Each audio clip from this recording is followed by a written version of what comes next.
I'm Mikey Plums, and today we're replacing some windows.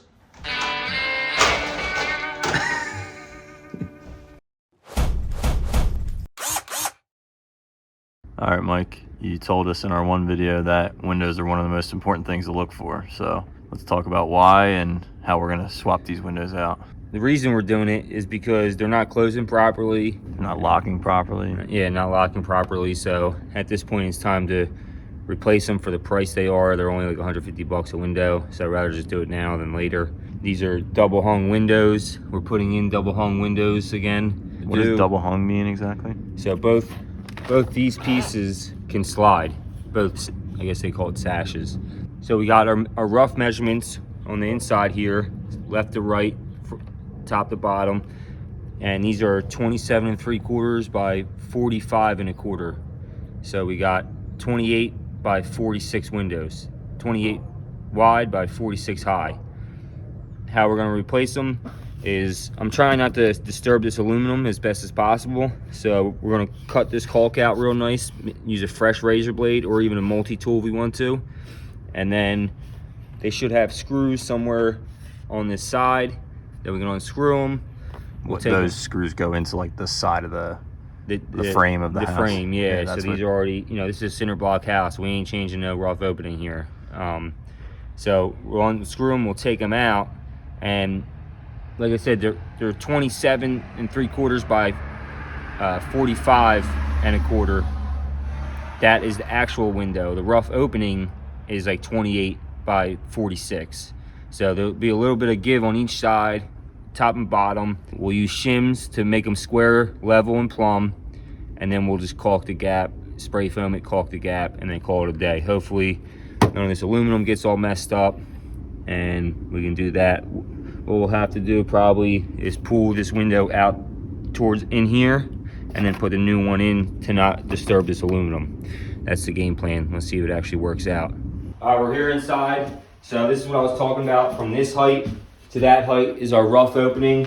From here to here is our rough opening. From the jamb to the jamb. Get that measurement, and then once we install the new ones, depending on what the size of the gap is, put a quarter round in the corner and then paint this jamb, or you can put a new piece of 3/4 against it to fill that little gap. That's gonna be like right here. We'll show you later once we finish installing it. Now, if this was existing house, I would try to get it from the outside without disturbing the aluminum. I wouldn't really come in here to do this stuff, but since it's already, removed, we're going to do it from inside so we don't disturb that aluminum. Sometimes you got to disturb aluminum, sometimes you don't. It all depends how it goes in and comes out and goes in. Wait a minute, what did you mean when you said if this was an existing house? Like if it was, everything was finished in here, and I was just replacing the windows. Gotcha. So I wouldn't want to disturb this trim inside here. Do my best not to. I'd rather disturb the aluminum because the aluminum's easier to replace than the trim with the paint and all that, all that stuff. So what we're gonna do is we're gonna unscrew this window. If you come over here, Rich, sometimes you gotta look for these screws. So like right now they have that cover fake out on. Look at that, a screw hole right there that you're gonna have to put your screw gun in and unscrew it. So you got two of them down here. That unscrews it. And then if you pull this down and you pull this top sash down, you have two in this corner. This is hard to see, but you can see it back up in there. You got two on either side there. So those are our screws. I don't see anything up top. There shouldn't be anything on the bottom. I mean, there shouldn't be anything on the top as well, but that's how we're gonna unscrew it. We're gonna carefully take it out, make sure not to disturb the aluminum too much, and then we can start installing our new one. All right, also with these windows, to get these screws out, you really wanna use not just a regular tip in your slider because it won't fit through the pre-drilled holes. You gotta use a skinnier tip to go into the holes to be able to grab that screw. So if you see here, hopefully I can find this bit. Get that screw out. But the slider won't fit in there.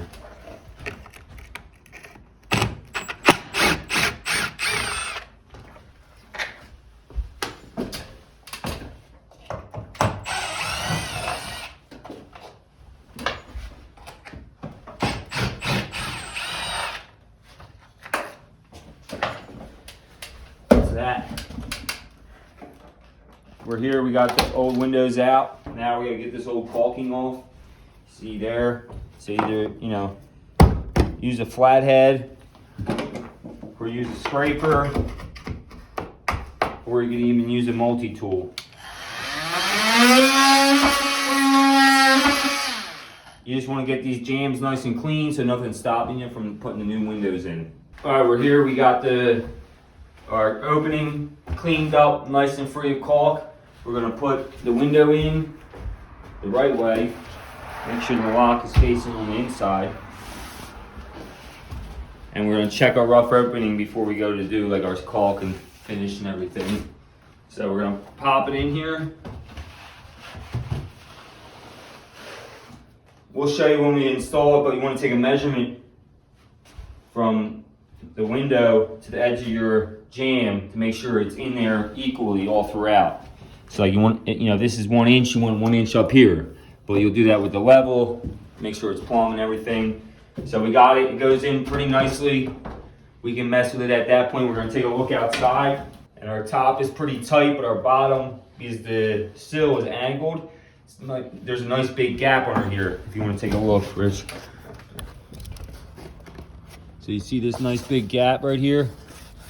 We got to put this sill expander or whatever they want to call it there. So we'll take it back out. We'll flip this bad boy around.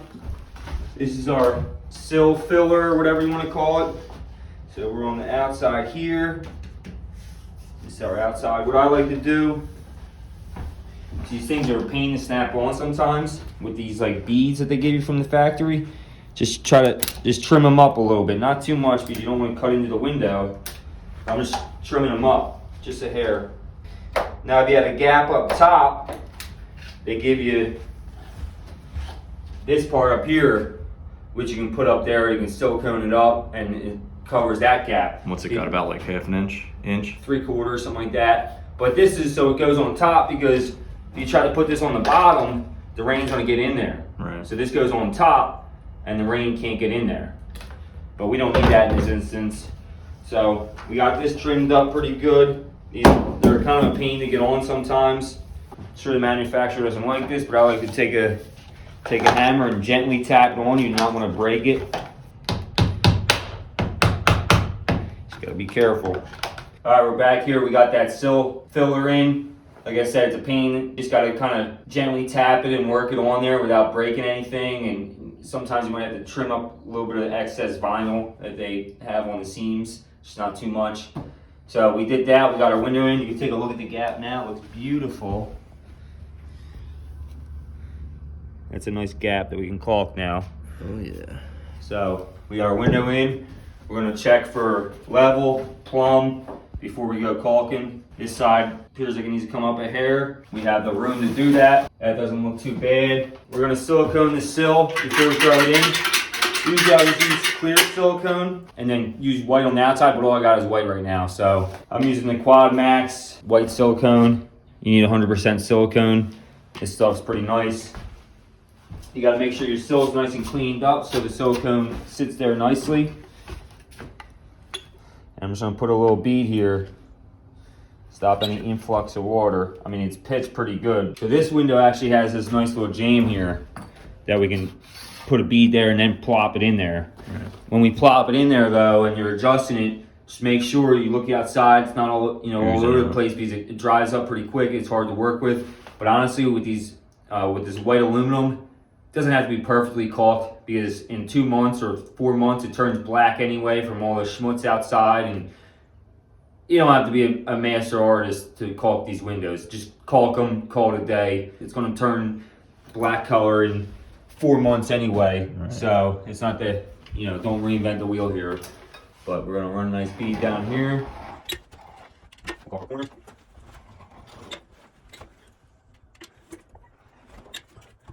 All right, we're here. We silicone and plopped it in there. It's nice and tight. We ran a level across here. We found this right side's got to come up a hair. Obviously, you're not going to be able to angle these because there's a very small gap here, but we'll see what we can do. Looks pretty good. That looks pretty plumb. We can come this way a hair.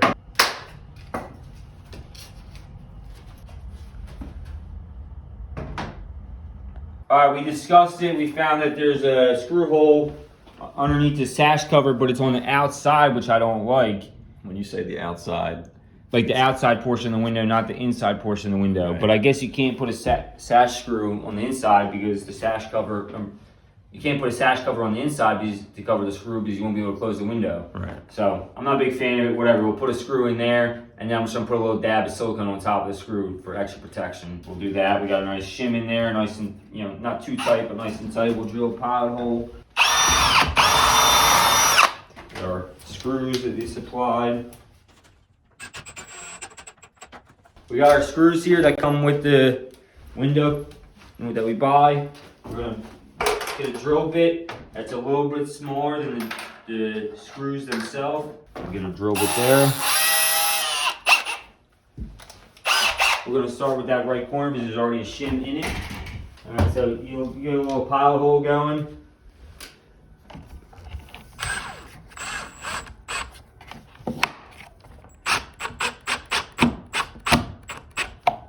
You don't have to slam the freaking thing, just get it nice and tight. So now we'll work off that. We'll make sure we're still nice and square.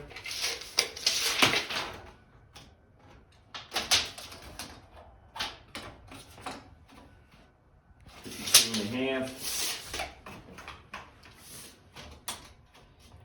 52.5. Still nice and plumb. We'll take a measurement up here, 1.25 inches, just like down here, which is 1.25 inches. So our hole was hidden behind this thing. We just slide that up. We got a hole down there. We can put a screw in. All right, we're here. We got the new window in, nice shimmed up real nice, screwed, the whole 9. Now, before you cut your shims off, you always want to make sure your window operates properly and it closes properly. So obviously this is a double hung. Make sure this top part's all the way up. When you go to try to lock it, you close it. Make sure that part's all the way up. Locks real nice operation. So now we'll cut our shims off, caulked outside, call it a day. Well, we'll caulk this too, I guess, just for extra precaution. And then we'll call it a day. Maybe we'll spray foam a little bit underneath there. We get a big enough gap, but Call it a day. then we'll call it a day. We'll call it on plenty of days here.